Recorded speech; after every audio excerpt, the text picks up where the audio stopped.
हमने अपने पिछले वीडियो में डेरिवेटिव्स क्या होते हैं इसके बारे में डिटेल में समझा था। उस वीडियो में हमने जाना था कि फॉरवर्ड्स, फ्यूचर्स, ऑप्शंस और स्वैप्स क्या होते हैं। आज के इस वीडियो में हम फ्यूचर्स के बारे में डिटेल में समझने वाले हैं। आज के वीडियो में हम समझेंगे कि फ्यूचर्स क्या होते हैं, इंडिया में फ्यूचर्स कैसे काम करते हैं, फ्यूचर्स के इंपॉर्टेंट टर्म्स क्या है और फ्यूचर्स के प्रोस एंड कॉन्स क्या है। इस वीडियो को एंड तक जरूर देखिए, ये आपके ट्रेडिंग करियर के लिए एक बहुत ही इंपॉर्टेंट वीडियो है। अगर आपने अब तक हमारे चैनल को सब्सक्राइब नहीं किया है तो प्लीज चैनल को सब्सक्राइब जरूर करें। नमस्कार दोस्तों, मैं हूं आपका दोस्त वरुण और स्टॉक मार्केट नर्सरी चैनल में आप सबका स्वागत है। तो चलिए स्टार्ट करते हैं। फ्यूचर्स क्या होते हैं? फ्यूचर्स वो फाइनेंशियल कॉन्ट्रैक्ट है जिसमें आप किसी भी एसेट को एक पर्टिकुलर प्राइस पर और एक फ्यूचर डेट पर खरीदने और बेचने के लिए राजी होते हैं। इसीलिए इन कॉन्ट्रैक्ट्स को फ्यूचर कॉन्ट्रैक्ट्स भी कहा जाता है। फ्यूचर कॉन्ट्रैक्ट्स का मतलब किसी भी स्टॉक को आज के भाव पे खरीदने का नहीं होता। फ्यूचर कॉन्ट्रैक्ट्स का मतलब है आप किसी भी स्टॉक को आज के भाव पर लॉक करके फ्यूचर में उस ट्रेड को करने वाले हैं। तो चलिए इसको एक एग्जांपल से समझते हैं। तो सपोज आप 100 ग्राम गोल्ड 12 लाख के भाव पर आज से 3 महीने बाद खरीदना चाहते हैं। अब 3 महीने बाद गोल्ड का कुछ भी भाव हो, आपने आज के प्राइस पर अपने ट्रेड को फिक्स कर दिया है। स्टॉक मार्केट में फ्यूचर्स भी एग्जैक्टली इसी तरीके से काम करते हैं। स्टॉक मार्केट में फ्यूचर्स कई तरीके के अवेलेबल हैं, जैसे कि इंडेक्स फ्यूचर्स, जैसे कि निफ्टी 50 और निफ्टी बैंक, कमोडिटी फ्यूचर जैसे कि गेहूं, चावल, चीनी। इसी तरीके से स्टॉक के भी फ्यूचर्स मार्केट में अवेलेबल हैं, जैसे कि टाटा मोटर्स और रिलायंस इंडस्ट्रीज। तो जब भी आप स्टॉक मार्केट में किसी भी स्टॉक या इंडेक्स का फ्यूचर्स खरीदते या बेचते हैं तो उसका सेटलमेंट स्टॉक्स की फॉर्म में नहीं होता है। तो सभी फ्यूचर्स का सेटलमेंट कैश फॉर्म में ही होता है। तो चलिए आप फ्यूचर्स को एक और एग्जांपल से इजी वे में समझते हैं। तो सपोज रिलायंस इंडस्ट्रीज का स्टॉक करेंटली 1500 रुपए के भाव पर मार्केट में ट्रेड कर रहा है। आपको लगता है कि रिलायंस का भाव अभी काफी तेजी से ऊपर की तरफ जाने वाला है, तो आप क्या करते हैं, मार्केट से एक लॉट रिलायंस के फ्यूचर्स खरीद लेते हैं। मार्केट में रिलायंस के एक लॉट में 500 यूनिट्स होती है, तो आपके कॉन्ट्रैक्ट की टोटल वैल्यू हुई 1500, जो कि रिलायंस का करंट भाव है, और आपको मार्केट से 500 का लॉट बाय करना होता है। तो आपके टोटल कॉन्ट्रैक्ट की वैल्यू हुई 1500 मल्टीप्लाई बाय 500, जो कि बनता है 7.5 लाख रुपए। अब आपको फ्यूचर्स ट्रेड करने के लिए 7.5 लाख रुपए की जरूरत नहीं होती है। स्टॉक मार्केट में आपको सिर्फ एक मार्जिन पे करना होता है, जो कि अराउंड 15 से 20% का होता है। तो अगर हम मोटा मोटा 17.5% का मार्जिन लगाते हैं तो 17.5% मल्टीप्लाई बाय 7.5 लाख रुपए, जो कि बनता है 1,31,250 रुपए। तो आपको रिलायंस इंडस्ट्रीज का एक लॉट बाय करने के लिए अप्रोक्सीमेट 1,31,000 रुपए पे करने होंगे। तो जैसा कि आपने रिलायंस इंडस्ट्रीज में प्रिडिक्ट किया था, रिलायंस इंडस्ट्रीज का स्टॉक कॉन्ट्रैक्ट एक्सपायर होने से पहले 1500 रुपए से बढ़कर 1550 रुपए का हो गया। तो यहां पर आपको जो प्रॉफिट हुआ वो हुआ 50 रुपए मल्टीप्लाई बाय 500 लॉट, तो आपका टोटल प्रॉफिट बनता है 25,000 रुपए। तो आपने देखा कि यहां आपने 1,31,000 रुपए इन्वेस्ट करके 19% रिटर्न एक बड़े शॉर्ट टाइम में कमा लिया। पर यहां पर एक बहुत इंपॉर्टेंट बात जो आपको याद रखनी है, फ्यूचर्स दोनों तरीके से काम करता है। अगर आपको प्रॉफिट भी हुआ है तो आपके नुकसान होने के चांसेस भी 50-50 हैं। सपोज अगर आपका स्टॉक आपके प्रिडिक्ट करे हुए बढ़ने के बजाय 50 रुपए गिर जाता और स्टॉक की वैल्यू 1450 रुपए हो जाती, तो आपको 25,000 रुपए का लॉस भी हो सकता है। तो चलिए इसको एक और एग्जांपल से समझते हैं। सपोज आपको लगता है कि निफ्टी 50 इंडेक्स अभी काफी तेजी से बढ़ने वाला है। करंटली निफ्टी 25,600 के लेवल पर है। निफ्टी 50 का एक लॉट साइज 65 यूनिट का है, तो आप मार्केट में निफ्टी फ्यूचर्स का एक लॉट बाय कर लेते हैं। तो सपोज आपके प्रिडिक्ट किए हुए अनुसार अगर निफ्टी 25,600 के लेवल से 25,800 पहुंच जाता है तो आपको 200 पॉइंट का गेन होता है। तो आपका प्रॉफिट बनता है 200 मल्टीप्लाई बाय 65, जो कि बनता है 13,000 रुपए। तो आई होप आपको समझ आया होगा कि मार्केट में फ्यूचर्स को कैसे ट्रेड किया जाता है। तो चलिए अब समझते हैं फ्यूचर के जार्गन क्या है। जार्गन का मतलब है इंपॉर्टेंट टर्म्स, जो कि फ्यूचर्स ट्रेड करने से पहले जानना बहुत आवश्यक है। सबसे पहला जार्गन है एक्सपायरी।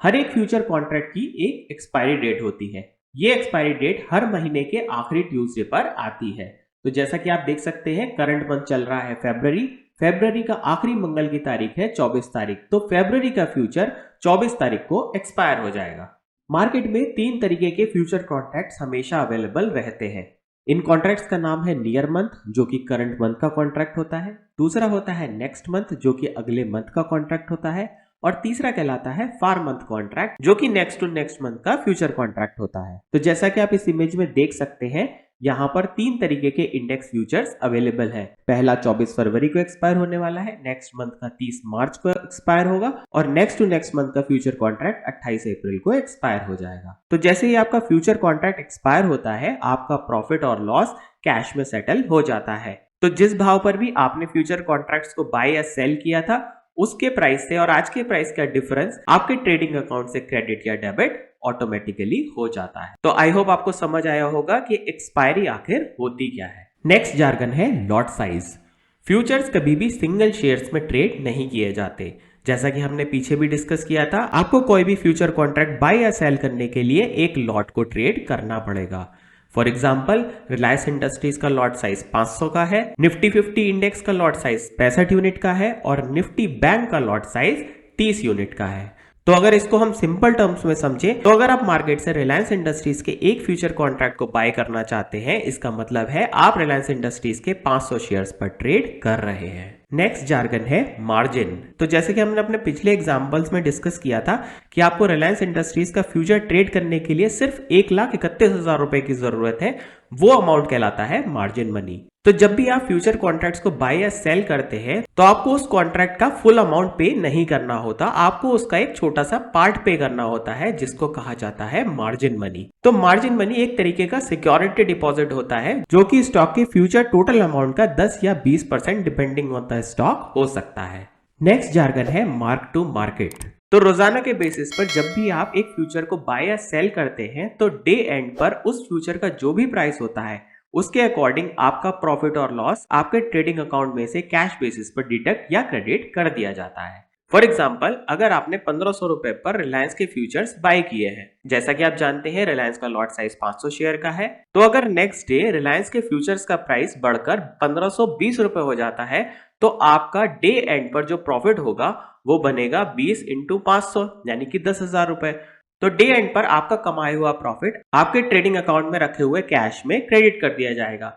इसी तरीके से अगर आपने रिलायंस के फ्यूचर में लॉस किया है, तो जितना पैसा भी आपने लॉस किया है, वो पैसा आपके ट्रेडिंग अकाउंट में से डिडक्ट कर लिया जाएगा। तो हर शाम को आपका ब्रोकर और एक्सचेंज आपके प्रॉफिट और लॉस को एडजस्ट करता है। इस प्रोसेस को कहा जाता है मार्क टू मार्केट सेटलमेंट। तो आई होप आपको क्लियर हुआ होगा कि मार्क टू मार्केट सेटलमेंट आखिर होता क्या है। नेक्स्ट जार्गन है लॉन्ग एंड शॉर्ट।